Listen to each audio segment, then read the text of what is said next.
Once again नाजरीन, break पर जाने से पहले एक स्पेशल गेस्ट, हमारी इंतहाई अहम गेस्ट जिसे हम इंतहाई अहम गुफ्तगू कर रहे थे, और डॉक्टर समीना हक हमारे साथ मौजूद हैं जो इनफर्टिलिटी के हवाले से हम बात कर रहे थे उनके साथ। डॉक्टर साहिबा, जिस तरह से ब्रेक पर जाने से पहले आपने बात की कि ख़वातीन अगर चेक करना चाहती हैं अपनी बच्चियों को लेकर कि उनमें इनफर्टिलिटी को लेकर कोई मामला या कोई मसाइल पैदा नहीं हो रहे, तो हम अल्ट्रासाउंड हमें करवा लेना चाहिए। अच्छा, अब मुझे हम आते हैं ग़िज़ाओं की जानिब, यानी ग़िज़ाएं नहीं कैसी। बेटे, जी जी एक और बात बड़ी जी जी, जरूरी आप मैं जरूर इस ऐड मौके करें। पर जी कहना जी। चाहती हूँ कि अगर अल्ट्रासाउंड पे आपको ये लग रहा, आपको आपका डॉक्टर बताता है कि अंडेदानी में कोई थैली है, हम्म। तो प्लीज एकदम से सर्जरी, बेशक वो 8-9 सेंटीमीटर है बड़ी, अगर वो थैली है तो प्लीज प्लीज उस पे एकदम एक्शन ना लें। ठीक है। जनरल सर्जन ने आपका क्लैंप लगाना है और पूरी ओवरी और ट्यूब निकाल देनी है। हम्म। इसके बहुत से तरीके होते हैं, क्योंकि देखें जो अंडेदानी है ना, उसमें जब वो थैली बनती है तो अंडेदानी एक पतली सी लेयर से स्प्रेड हो जाती है उस सिस्ट के चारों तरफ, और ऐसे लगता है कि ओवरी है ही नहीं। लेकिन अगर आप सिस्ट की वॉल को उस पे से डिसेक्ट करके निकालें तो वो स्प्रिंग की तरह ओवरी अपनी शेप ले लेती है। तो ये जनरल सर्जन को ये बात नहीं पता, और इतनी तकलीफ होती है मेरे दिल को जब बच्चियां आती हैं, बड़ा सा चीरा दिया हुआ है, और जी वो सर्जन ने, हमारी गांव में उधर कोई सर्जन था, उसने पूरी ओवरी और ट्यूब निकाल दी। अवेयरनेस की तो कमी है ना प्लीज, डॉक्टर साहिबा, हम देख रहे हैं कि हर गली मोहल्ले में हर दूसरा बंदा गायनाकोलॉजिस्ट बन के बैठा हुआ है, और वो कहते हैं ना नीम हकीम बनकर बैठे हुए थे, और फिर वो अताई डॉक्टर्स हमारे वो अलग से हैं, उन्होंने अलग से अपनी दुकानें चमकाई हुई हैं, और उस पर लोग जाते हैं, उनका नुकसान ही होता है इवेंचुअली। तो थोड़े से जी पैसे ज़रूर खर्च लें, थोड़ा सा रिसर्च करके फिर जाना चाहिए। हाँ, पहले मशवरा करें। आप सरकारी अस्पताल में चले जाएं, वहां जी। आपको मशवरा सही मिल जाएगा। बड़े सरकारी अस्पताल में जाके मशवरा तो करें पहले। हाँ। ठीक है, अगर खून की थैलियां या एक चॉकलेट सिस्ट होती है, एंडोमेट्रोसिस, वो यकीनन निकालने की जरूरत है, लेकिन फिर भी वो एक मुस्तनद गायनोकोलॉजिस्ट को पता है कि अंडे कहाँ पड़े हैं और मैंने सेव कैसे करने। हम्म। वरना जनरल सर्जन या आम कोई डॉक्टर, वो तो पूरी की पूरी ओवरी और वो सब कुछ निकाल के बांझ कर देंगे। फिर अगर यूट्रस के फाइब्रॉइड्स हैं, यूट्रस में बच्चेदानी में वो सख्त वाले ट्यूमर हैं, वो आम सर्जन के करने वाला ऑपरेशन नहीं है, क्योंकि बच्चेदानी के मसल के अंदर से ट्यूब का सुराख कैविटी में जाता है। अगर उसके पास वो ट्यूमर पड़े हैं और वो बेध्यानी में स्टिच ले लिया उसने ट्यूब के सुराख को, तो मुस्तकिल उसकी दोनों ट्यूबें बंद हो जाएंगी और फिर बांझपन हो जाएगा। ठीक है। फिर अंदर की कैविटी जो है वो बिल्कुल अप्रोच नहीं होनी चाहिए, कैविटी ओपन नहीं होनी चाहिए।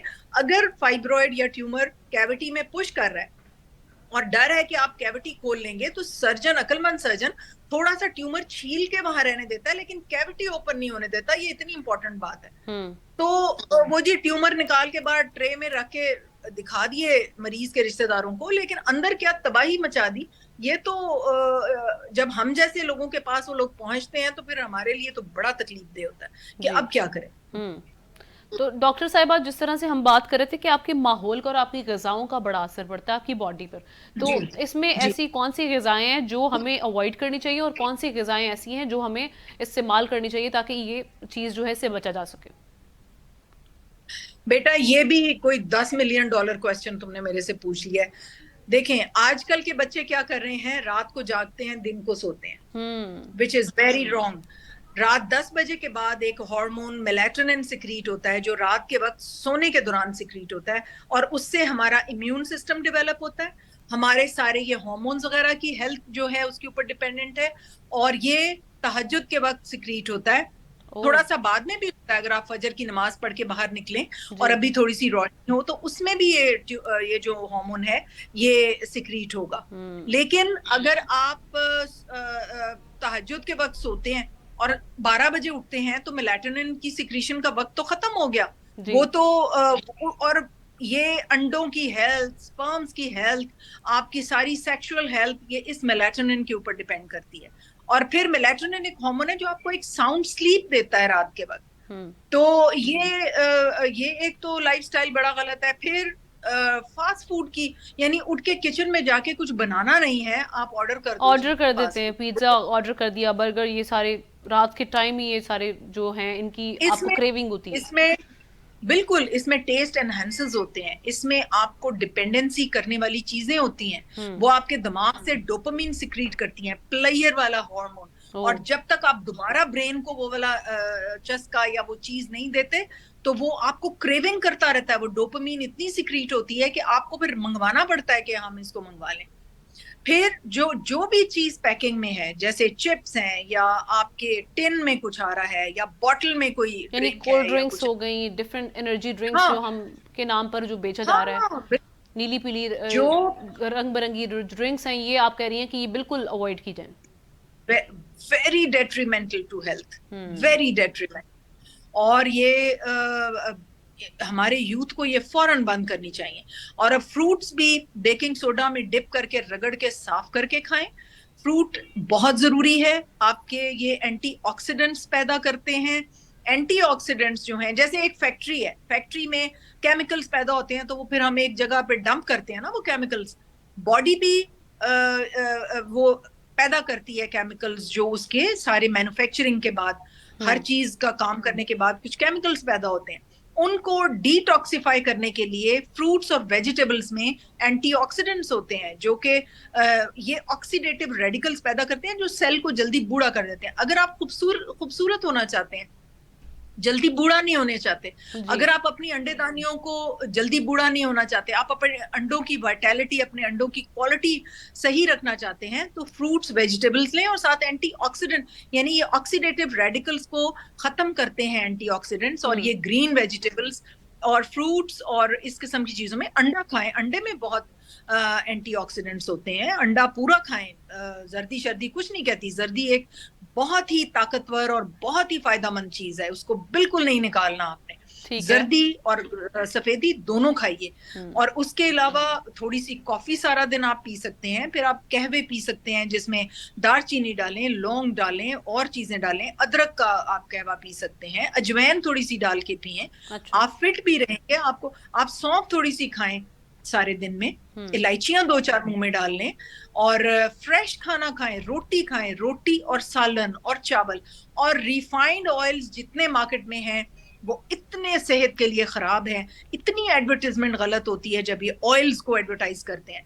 देसी घी, सरसों का तेल बेस्ट फूड के लिए चीजें हैं। अच्छा डॉक्टर साहब, एक ये भी तो कहा जाता है ना, एक ये मिथ है, ये ऐसी वाकई है कि आपके जो चिकन है, जो ब्रॉयलर चिकन हम देख रहे हैं, ये कहते हैं जी जनाब, ये आपके हार्मोन्स को डिस्टर्ब कर देते हैं, इससे भी आपके मसाइल पैदा हो सकते हैं। 2-4 बोटियां डेली खाने में कोई प्रॉब्लम नहीं है। ये हार्मोन वैसे भी जब आप मैदे में लेके जाते हैं तो ये सारा कुछ मैदा उसको डाइजेस्ट कर लेता है। और 2-4 बोटियां खाने में डेली कोई ऐसा प्रॉब्लम नहीं है। ये जो आपके केमिकल्स हैं, जो रिफाइंड ऑयल्स हैं, इनको खत्म करें। ये जैसे मक्खन, वो जी मार्जरीन है और मक्खन है, और वो अपने घर का बना हुआ मक्खन खाएं, अपने घर की बनी हुई पनीर खाएं, दूध ताजा पिएं, डब्बों के दूध बंद करें। गवाले किसी अच्छे से दूध दो के भैंस का अपने सामने वो लेके आइए, उसकी मलाई खाएं, उसकी हर चीज खाएं। वो फिर भी टिंड जो डब्बे के दूध और डब्बे की चीजों से वो फिर भी बेहतर है। देसी घी घर का बना हुआ खाएं, मक्खन डालें। और कुछ नहीं है तो सरसों का तेल इस्तेमाल करें, नारियल का तेल सस्ता है, वो मंगवा के उससे आप अपने ये सारे पूरे कर सकते हैं। अच्छा, एक और हम ट्रेंड देख रहे हैं डॉक्टर साहिबा, ये बहुत ज्यादा चल निकला है कि अब हम देख रहे हैं कि 30 के बाद जाके खवातीन की शादी भी, रिश्तों के तो वैसे प्रॉब्लम्स हैं वो एक अपनी जगह पर मौजूद है, लेकिन हमारे मर्द हजरात भी जो हैं वो कहते हैं जी पहले सेटल हो जाएं, उसके बाद हम देखते हैं कि अब मर्द हजरात 35 साल की उम्र को जाके, जो एवरेज औसतन हम देख रहे हैं उम्र में जाके शादी करें, पाकिस्तान में खास तौर पे इसका रेट बहुत बढ़ गया है अर्बन एरियाज में। तो आप क्या समझती हैं, इससे भी जो बच्चों का कहते हैं कि बाद में मुश्किल होता है बच्चे पैदा करना अगर इस एज को आप पहुंच जाते हैं? बेटे, औरत की तो घड़ी टिक टिक कर रही है ना, औरत की घड़ी तो टिक टिक कर रही है। सही। आप उसका एक अल्ट्रासाउंड कराएं, छोटी ओवरी है तो जल्दी शादी कर, भरी हुई है ओवरीज अंडों से तो बहुत डिले फिर भी ना करें, क्योंकि क्वालिटी ऑफ एग्स भी खराब होती है। नंबर तो कम होता ही होता है, क्वालिटी भी खराब होती है।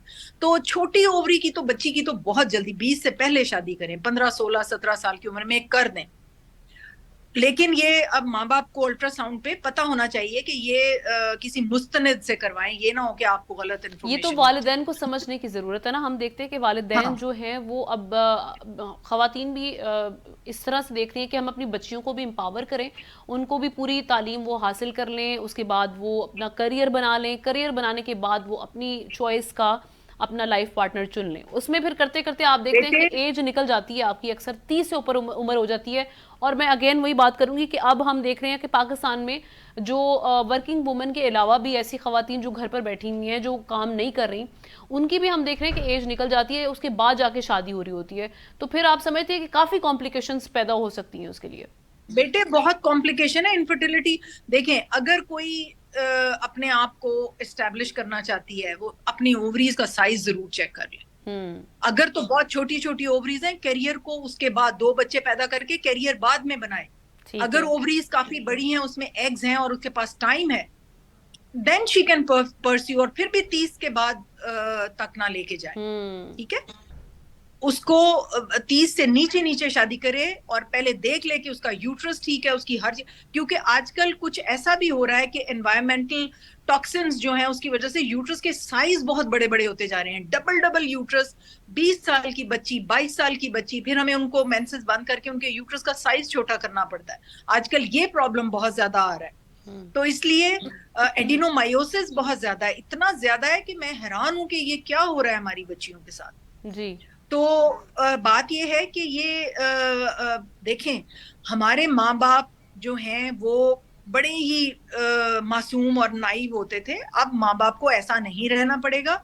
उनको चाहिए कि जैसे ही बच्ची के पीरियड्स आते हैं उसका एक अल्ट्रासाउंड कराएं, हम्म। देखें सब कुछ ठीक है, ओवरी का साइज ठीक है, छोटा है तो मेंटली बच्ची को प्रिपेयर करना शुरू कर दें कि लेकिन देखो यहाँ तो ये दिस इज द। यहाँ तो हम देखते हैं कि मेंस्ट्रुएशन जो आपकी साइकिल है, अगर वो भी डिस्टर्ब हो जाती है तो हम उसको अक्सर औकात हम निगलेक्ट कर देते हैं, हमारे पेरेंट्स भी उसको निगलेक्ट कर देते हैं कि वैसी गड़बड़ हो गई होगी। आप समझते हैं कि कितनी चीज़ें, कितनी बार अगर एक दफ़ा हो रहा है तो वो नॉर्मल है, अगर 2-3 दफ़ा होता है तो फ़ौरन हमें डॉक्टर को जाके चेक करवाना चाहिए?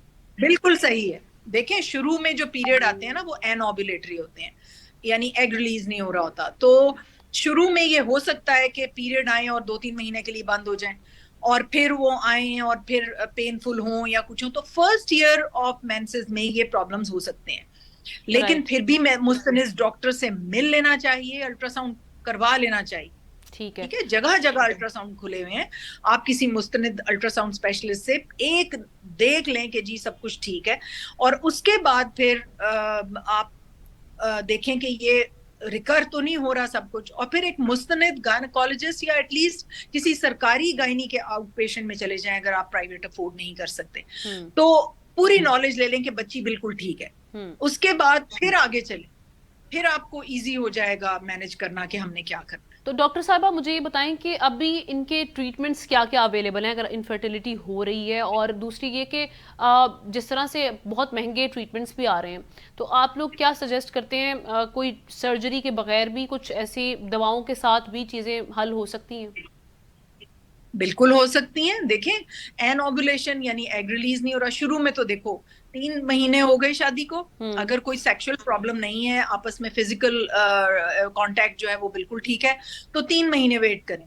ठीक नहीं है। हो रही प्रेगनेंसी, अगर आप ट्राई कर रहे हैं, अगर आप फैमिली प्लानिंग कर रहे हैं ये और बात है।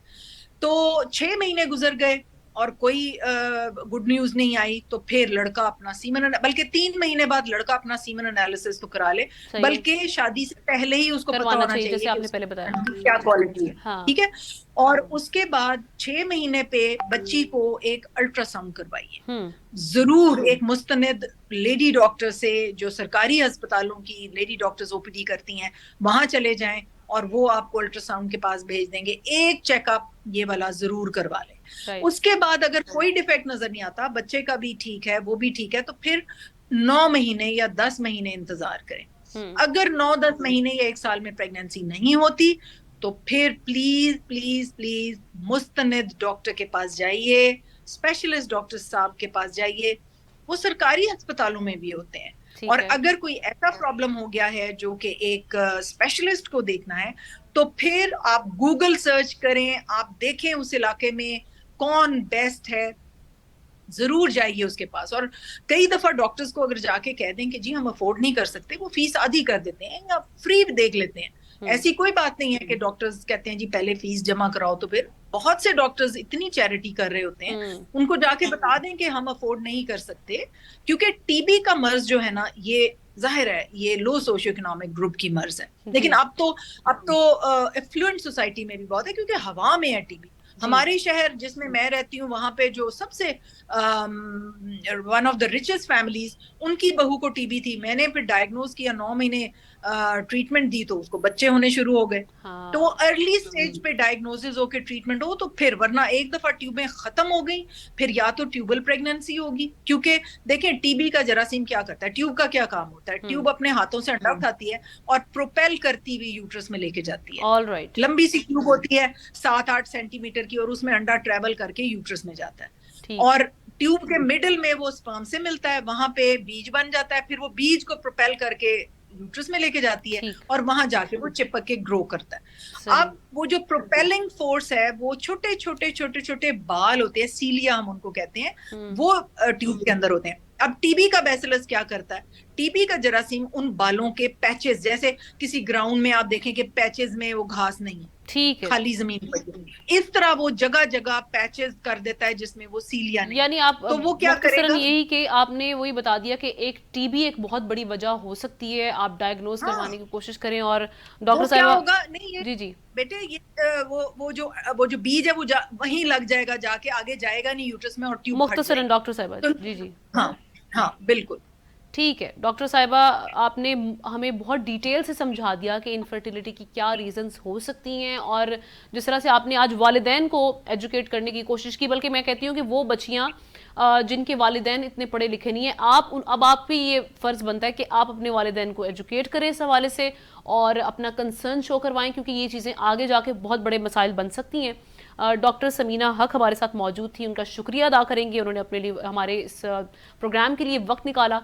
और हमें बहुत सीखने का मौका मिला। नाजरीन, आई होप आपको आज का प्रोग्राम अच्छा लगा होगा। इंशाल्लाह फिर आपकी खिदमत में हाजिर होंगे, ज़िंदगी रही तो। तब तक के लिए अल्लाह हाफ़िज़।